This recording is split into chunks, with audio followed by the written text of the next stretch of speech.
Gloire au Seigneur. Maintenant, le message que j'aimerais amener s'adresse au Père, la fête des Pères qui est devant nous. Et puis, j'aimerais souhaiter une joyeuse fête à chaque papa qui entend le son de ma voix. Que Dieu puisse bénir votre foyer, votre épouse, vos enfants. Gloire au Seigneur. Et je lis pour vous dans Genèse, chapitre 46, verset 28 jusqu'au verset 30. Il est dit, Jacob envoya Judas devant lui vers Joseph pour l'informer qu'il se rendait en Gozan. Joseph attela son char et monta. Il monta pour aller à Gozan, à la rencontre d'Israël son père. Dès qu'il le vit, il se jeta à son cou et pleura longtemps sur son cou.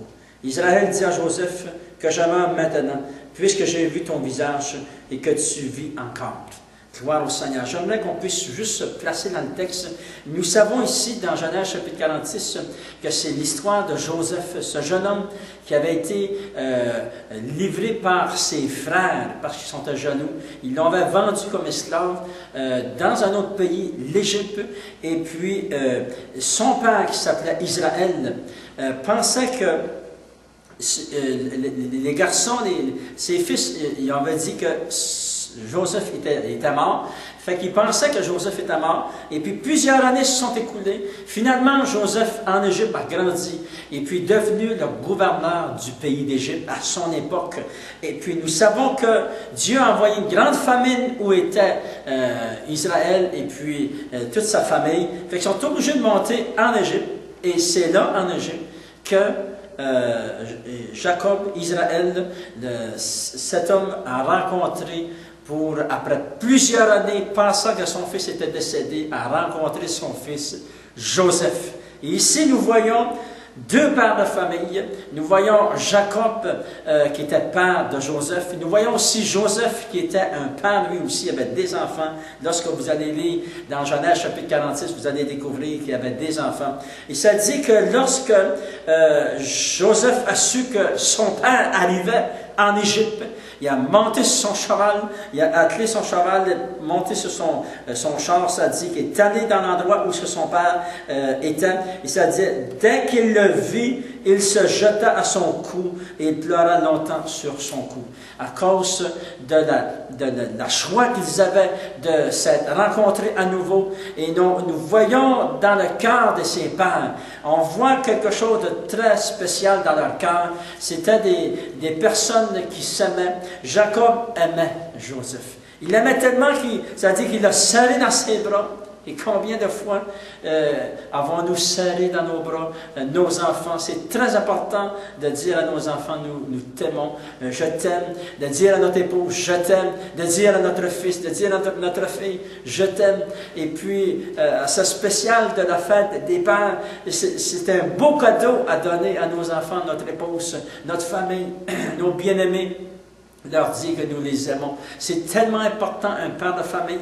La parole de Dieu nous montre ici, Jacob et Joseph, comment l'amour qu'il y avait entre ces gens. La parole de Dieu nous enseigne aussi que la personne, le père de famille qui craint l'Éternel, qui aime Dieu, c'est une personne qui va être heureuse. Dans le psaume 128, verset 1, ça dit « Heureux tout homme qui craint l'Éternel, qui marche dans ses voies. Tu jouis alors du travail de tes mains. Tu es heureux et tu prospères. » Il est dit, ta femme est comme une vigne féconde dans l'intérieur de ta maison, et tes fils sont comme des plantes d'olivier autour de ta table. C'est ainsi qu'est béni l'homme qui craint l'Éternel. L'Éternel te bénira, et tu verras le bonheur. Tous les jours de ta vie, tu verras les fils de tes fils, que la paix soit sur toi. Gloire au Seigneur. Nous voyons ici, la parole de Dieu nous enseigne, ça dit, heureux tout homme qui craint Dieu, ça dit, qui respecte Dieu, qui obéit à la parole de Dieu, qui aime la parole de Dieu, qui va aimer son Dieu, qui va aimer. Vous savez, lorsqu'on aime Dieu, automatiquement, on va aimer notre épouse, on va aimer nos enfants, on va aimer les gens autour de nous. Et ça dit que lorsque nous craignons l'Éternel Dieu, ça dit, tu jouis alors du travail de tes mains, tu es heureux et tu prospères. Voyez-vous la prospérité? Ça vient, vous voyez, c'est bon avoir de l'argent, mais la prospérité vient, premièrement, à travers, lorsque nous respectons et que nous craignons l'Éternel Dieu. Vous savez, craindre Dieu amène des grands résultats. La crainte de l'Éternel n'a que des avantages. car elle augmente les jours de notre vie.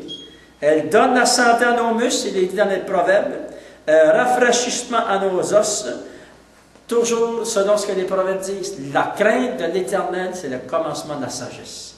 Et je prie pour chaque père de famille que Dieu puisse vous combler de ses bénédictions, que Dieu puisse vous combler de son amour, que Dieu puisse vous combler de sa richesse, que vous prospérez dans la parole de Dieu.